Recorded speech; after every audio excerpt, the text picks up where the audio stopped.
اگر اس نے داڑھی رکھی ہوئی ہے، سنت کے مطابق داڑھی ہے اس کی، سر پہ بال ہے، تو بالوں کو اور داڑھی کو صابن یا شیمپو کے ساتھ دھوئیں، صابن ہو شیمپو ہو کچھ بھی نہ ہو، پانی کے ساتھ دھو دیں اچھے انداز سے، ٹھیک ہے؟ کنگھی نہیں کرنی، بعض لوگ کنگھی کرتے، مردے کو کنگھی کبھی بھی نہیں کرنی، نہ غسل کے بعد نہ داڑھی وغیرہ دھونے کے بعد۔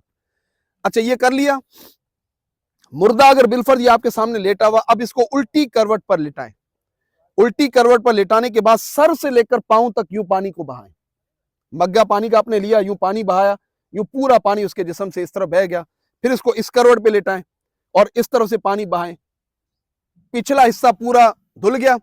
اب مردے کو سیدھا کر کے بٹھائیں، بٹھانے کے بعد پیٹ پر ہلکا ہلکا یوں ہاتھ پھیریں یوں، تاکہ اگر نجاست ہو تو وہ نکل جائے، اگر نجاست نکلے پانی سے دھو دیں، اگر نہ نکلے تو مردے کے سر سے لے کر پاؤں تک یوں پانی آپ بہائیں، یہ مردے کا غسل ہو گیا۔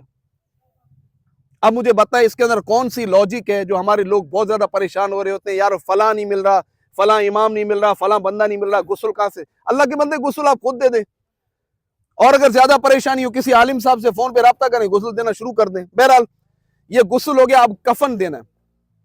کفن کے ہوتے ہیں 3 کپڑے، ازار، لفافہ اور قمیص۔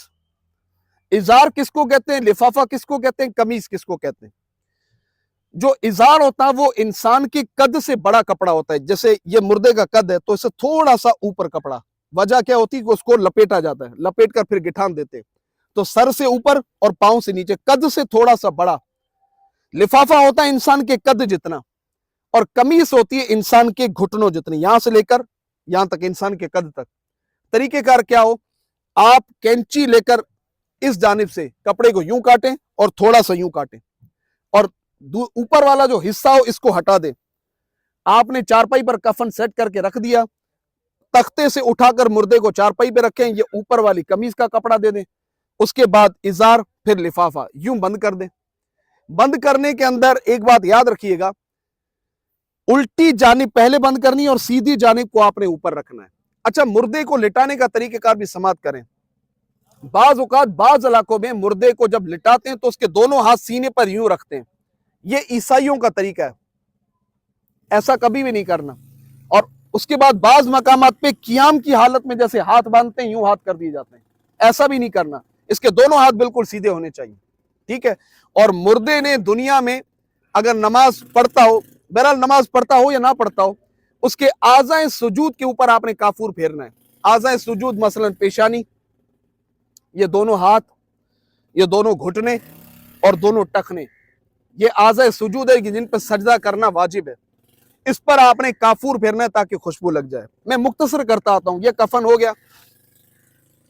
کفن کے بعد بعض اوقات کئی گاؤں کے اندر بلکہ شہروں میں دیکھا گیا ہے، مردے کی چارپائی کے نیچے وہ گندم کی ایک کٹوری رکھتے ہیں اور کٹوری کے اوپر پیسے ڈالتے رہتے ہیں، اور جب مردہ اس دنیا سے، وہ جب گھر سے جنازہ جیسے اٹھتا تو کٹوری خیرات کر دیتے ہیں۔ اس کی شریعت میں کوئی اصل نہیں، شریعت میں، قرآن میں، حدیث میں کسی بزرگ سے آپ کو یہ چیز منقول نہیں ملے گی۔ البتہ آپ ایسے ہی کچھ ایصال ثواب دینا چاہتے ہیں وہ ایک الگ بات ہے، ورنہ اس کی اصل نہیں ہے۔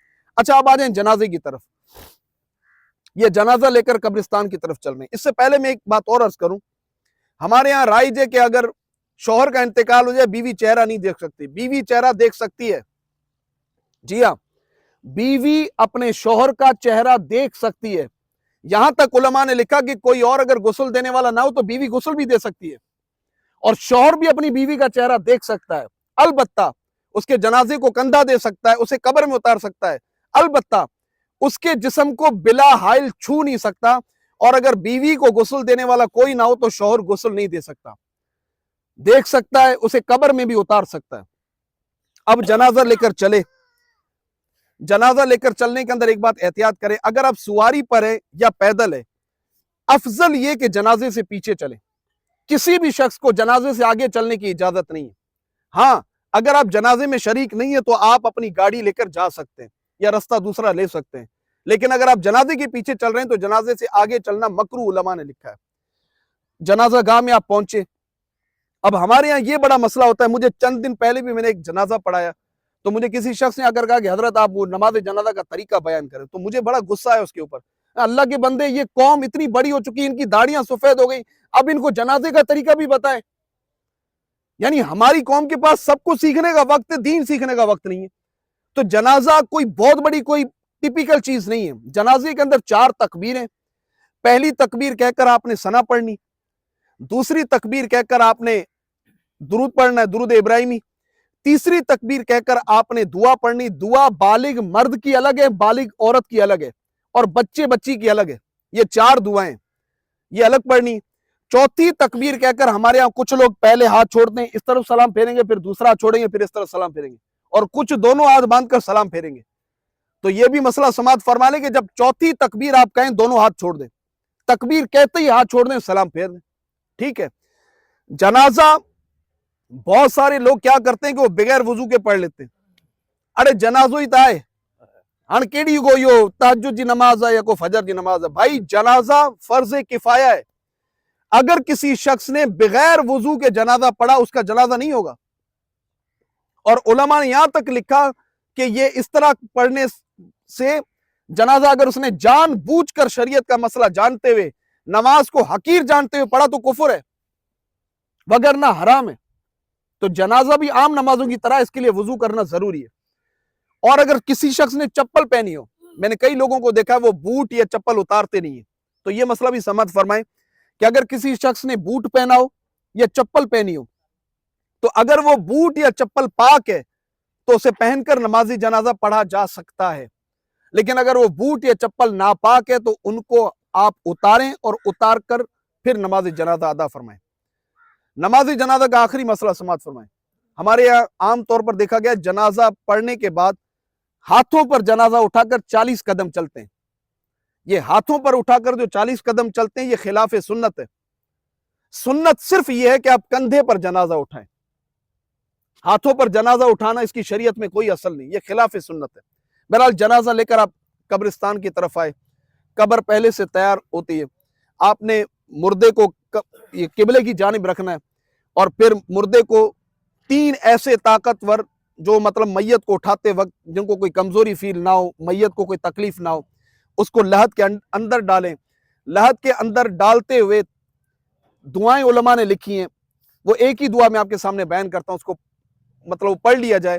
بسم اللہ و باللہ و علی ملت رسول اللہ.